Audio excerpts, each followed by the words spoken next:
Face à une large cheminée, une femme élancée à la chevelure noire et épaisse tenait sa plume face à un velin, le grattant avec légèreté mais assurance.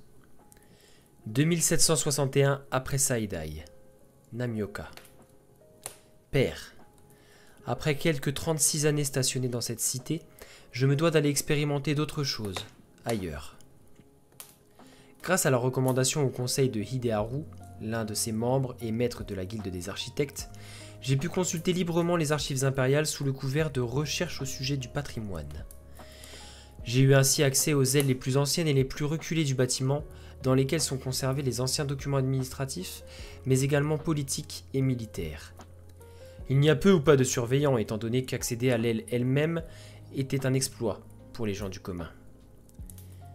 Dans ces archives, j'ai pu y retrouver les comptes rendus des réunions du conseil sur tous les sujets possibles, si l'on nommait les plus grands secrets gardés dans la chambre elle-même.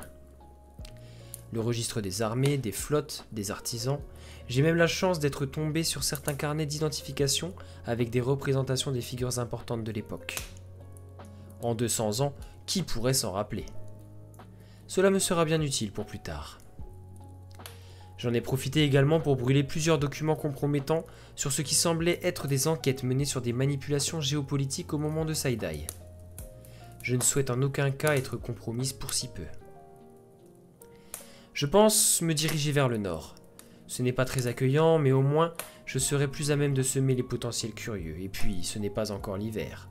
Le voyage sera plus confortable. On raconte que les hommes du Nord sont l'incarnation d'un des grands péchés, l'orgueil. Peut-être pourrais-je le vérifier. Elle termine la lettre en signant d'un E majuscule, suivi d'un point.